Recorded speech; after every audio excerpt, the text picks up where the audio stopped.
Kandia Haynesworth Designs, and thank you so much for joining in on another Chit Chat video.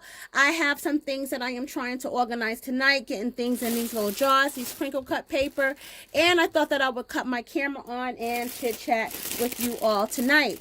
And so tonight I want to talk about the power of influence, especially when we are influencing someone younger than we are. If you are going to have a conversation with someone in general, doesn't matter how old they are, make sure that you are telling them something that can benefit them, something that you are knowledgeable in. Try to give people good advice. Don't just make small talk. Don't just make chit chat. If you want chit chat, have chit chat with a purpose. All right, have chit chat with a purpose, not just to make small talk. Okay, and that's one of the reasons why for a long time I was just totally against chit chat videos, because I just think that it's just such a waste of my time and life, and I just was against it, to be quite frank. However, if I'm gonna do a chit chat video, I want to do it with the intention that I can give some kind of knowledge to whoever is a part of this chit-chatting process while I am working on something else. So I am basically getting two things done. I'm organizing my room, and I am sitting here talking to you all and giving somebody out there some good advice. Okay, so here it goes. I was talking to a young entrepreneur the other day. Now, he is very young. He's about 22 years old. And basically, he was just at a crossroads. He's still at a crossroads, really. Just because he has a job, he has a daughter. His daughter is 2 years old, and he's just at a point where he's very frustrated because he doesn't want to work anymore.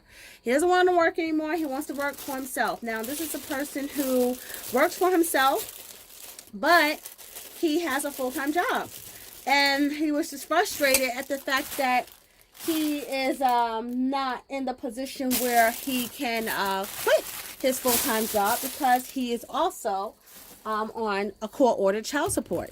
All right, now any of you who don't know what that means that he was taken to court for child support. There was a court order involved.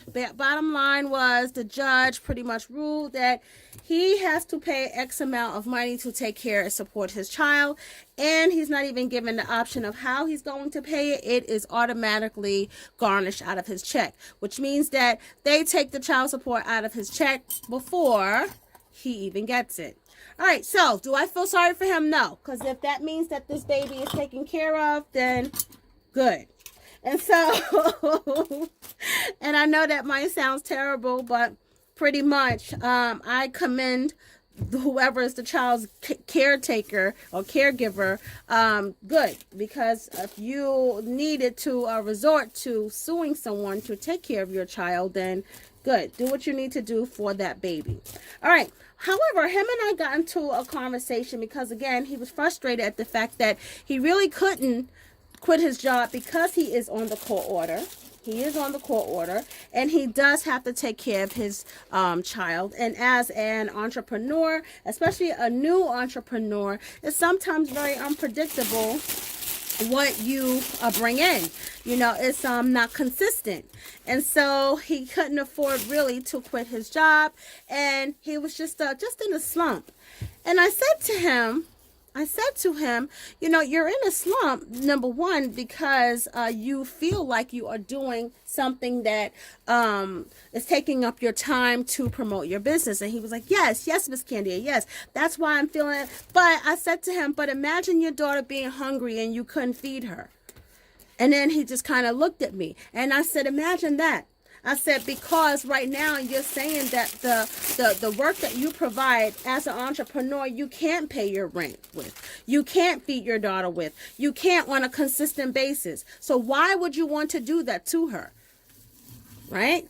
I was like, so if right now you have to work to make sure that that child's mom gets her money every 2 weeks, then that's what you need to do. But meanwhile, why not shift your perspective? Instead of looking at it as work, why not look at your employer as your client? You're providing a service. They're paying you for your services.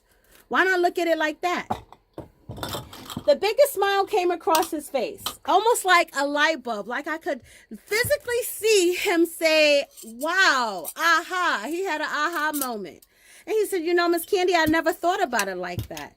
And then, you know, he really kept thanking me, like, yeah, I just feel so much better now. Like, I really never thought about, like, you're right. My job is my client. I said, yeah, whatever it is that you need to do to succeed, to make sure that your baby girl can eat and you ain't going somebody to jail, somebody ain't trying to haul you off to jail for missed child support payments and so forth, yet you are still working toward your goal of promoting your business and running your business. You do what you need to do. I said, and at some point, you will have to terminate your contract with your client because you have other clients that are higher priority, pay more demanding of your time.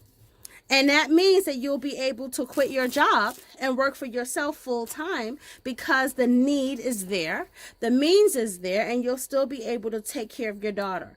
But until that day comes, why not look at your employer like your client? Why not look at it as a good thing that you have a client that pays you well and with this client's money, the services that you provide for this client, you're able to pay your rent, take care of your daughter, and get the things that you want and need for your business. Well, once again, he had a big smile on his face. He was very happy. He thanked me a couple of times, and then the conversation was over. He walked away, and I really felt really good to have that conversation with him. Number one, he's young. He's in between the ages of my two sons. My sons are 20 and 27, and this young man is 22. And, you know, I thought about all the conversations that young people have with adults. All the conversations, and if my sons were to have conversations with someone that they work with or go to school with or whatever it is, I hope that someone out there who's old enough to be their parent would take the time to give them some good advice, help shift their perspective in a good way, you know, to help them get through or to the next level of where they need to get to. So if you are out there, once again, if you are going to have a conversation with someone, make sure that there is a goal in mind. Make sure that you are trying to benefit someone and not trying to hurt them or just telling them things that you don't even really know about.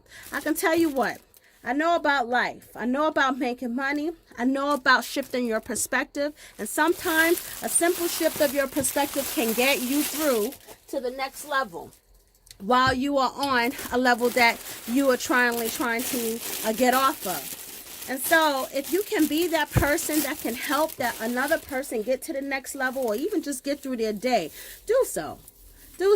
It's a good feeling, and you just never know whose life you have an influence over just by giving them 2 minutes of your time to give them some good advice and to educate them. That's all I have for you today. If you like this video, give it a thumbs up, and I'd like to hear what you think about. What do you think about, you know, what I told him pretty much? Well, once again, you can always come and visit me on KandiaHaynesworth.com, my website, or on Facebook at KandiaHaynesworth.com.